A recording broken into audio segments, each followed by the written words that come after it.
ఏపీలో అసెంబ్లీ సమావేశాలు హాట్గా కొనసాగుతున్నాయి. మండలిలో ప్రశ్నోత్తరాల సమయంలో కూటమి వైసీపీ సభ్యుల మధ్య మాటల యుద్ధం నడిచింది. అమరావతి, పోలవరం రెండు కళ్లుగా భావించామన్నారు సీఎం చంద్రబాబు. ఎన్ని ఇబ్బందులున్నా 2027 నాటికి పోలవరాన్ని పూర్తి చేసి తీరుతామన్నారు. గత వైసీపీ ప్రభుత్వం ప్రజాహితాన్ని పక్కనబెట్టి గురుదక్షిణగా విలువైన భూములను శారదా పీఠానికి కేటాయించిందన్నారు మంత్రులు.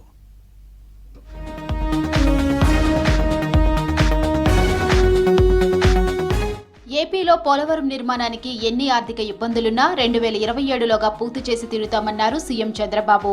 రాష్ట్రానికి జీవనాడి అని అన్నారు. పోలవరం ప్రాజెక్టు నిర్మాణం పూర్తయితే కరువుకు చెక్ పెట్టినట్లేనని తెలిపారు. సాగునీటి ప్రాజెక్టులపై అసెంబ్లీలో మాట్లాడిన సీఎం అమరావతి, పోలవరం ప్రాజెక్టులను రెండు కళ్లుగా భావించినట్లు చెప్పారు. సాగునీటి సంరక్షణపై సభ్యులంతా అవగాహన పెంచుకోవాలని సూచించారు ఏపీ సీఎం.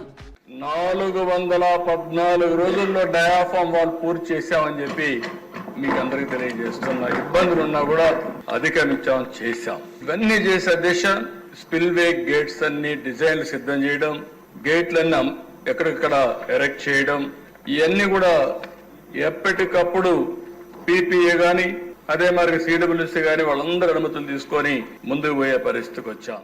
ఏపీలోని గ్రామాల్లో చెత్త సేకరణపై ప్రభుత్వం ప్రత్యేక దృష్టి సారించిందని తెలిపారు డిప్యూటీ సీఎం పవన్ కళ్యాణ్. గ్రామాల్లో డంపింగ్ యార్డుల నిర్వహణపై శాసన మండలిలో చర్చ సందర్భంగా సభ్యులు అడిగిన ప్రశ్నలకు పవన్ సమాధానమిచ్చారు. చెత్త నుంచి సంపద సృష్టి కేంద్రాలను సమర్థంగా నిర్వహించేలా అధికారులకు ఆదేశాలిచ్చామని వివరించారు పవన్. డంపింగ్ యార్డ్స్ కి సంబంధించి ప్రతి గ్రామంలో ప్రత్యేకంగా కొన్ని బండ్లు పెట్టి చెత్తను సేకరణ, ఎందుకంటే కొన్నిసార్లు కొన్ని గ్రామాల్లో స్థలాల సేకరణ కొంచెం కష్టంగా, ఎందుకంటే కనీసం స్కూల్స్ కూడా సెంట్ భూమి లేని గ్రామ పంచాయతీలు ఉన్నాయి అధ్యక్ష.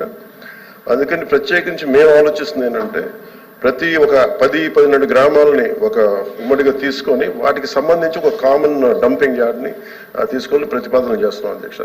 దీన్ని కొద్ది రోజుల్లో మీకు దీని మీద ఒక సమగ్రమైన వివరాలు తెలియదు. ఏపీలో గురుదక్షిణ పేరుతో గత ప్రభుత్వం విలువైన భూములను కారు చౌకగా శారదా పీఠానికి కేటాయించిందని ఆగ్రహం వ్యక్తం చేశారు మంత్రులు అచ్చెన్నాయుడు, సత్యప్రసాద్.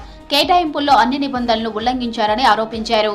శాసన మండలి ప్రశ్నోత్తరాల సమయంలో శారదా పీఠం భూ కేటాయింపులపై ప్రశ్నలు లేవనెత్తారు టీడీపీ సభ్యులు. దారుణం అని చెప్పుకోవడం ఈ సందర్భంగా తెలియజేసి, మీరు ఎంత తక్కువగా ఈ విషయంలో ఉంటే అంత మంచిదే, ఎప్పటికైనా సరే మీరు తెలుసుకోమని చెప్పు. ఏపీ శాసన మండలిలో మంత్రుల మాటలు దారుణంగా ఉన్నాయన్నారు మాజీ మంత్రి బొత్స సత్యనారాయణ. రిషికొండలో కట్టినవన్నీ ప్రభుత్వ భవనాలని చెప్పారు. సభలో గురుదక్షిణ పదం వాడటంపై బొత్స అభ్యంతరం వ్యక్తం చేశారు. కేటాయింపుల్లో ఉల్లంఘనలు ఉంటే చర్యలు తీసుకోవచ్చని చెప్పారు. మంత్రి గారి కమిటీ చెప్పి మళ్ళీ ఆయన మాటల్లో అంటారు ప్రజలతో ఆమోదం లేకుండా ఎవరైనా బిల్డింగ్ ప్రభుత్వ పనికి భవనాలు కట్టినా, ప్రైవేట్ భవనాలు కట్టినా ప్రజల ఆమోదం ఉంటుందా? ప్రజలతో పక్కింటో ప్రజలు అడుగుతారు అధ్యక్ష. మున్సిపల్ అడ్మినిస్ట్రేషన్ గవర్నమెంట్ దానికి కావాల్సిన పరిపాలన శాఖ దానికి కావాల్సిన పర్మిషన్ ఇస్తాయి, అది కడతారు అధ్యక్ష. దాంతో పాటు అది ప్రభుత్వ భవనం. ఇప్పుడు జీవో చూపెట్టారు, ఆ జీవన అవకాశాలు మేము డెవలప్ అవ్వట్లేదే. ఏపీ అసెంబ్లీలో అంతర్రాష్ట్ర ఉద్యోగుల వ్యవహారంపై చర్చ జరిగింది. ఏపీ నుంచి 1942 మంది, తెలంగాణ నుంచి 1447 మంది ఉద్యోగులు బదిలీకి సిద్ధంగా ఉన్నారన్నారు మంత్రి పయ్యావుల కేశవ్.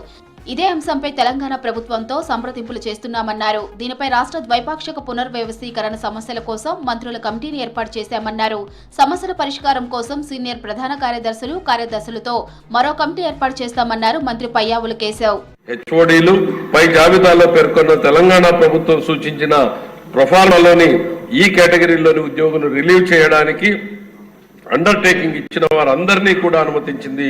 ఇప్పటికే 61 మంది ఉద్యోగులు తెలంగాణలో చేరారు అధ్యక్ష.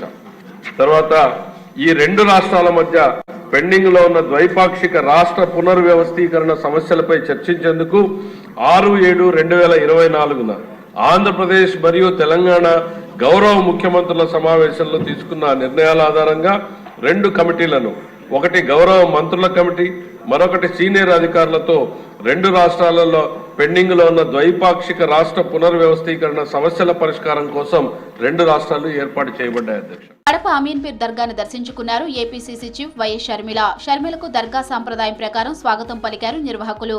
దర్గాలో ప్రత్యేక ప్రార్థనలు నిర్వహించి దట్టి సమర్పించారు షర్మిల.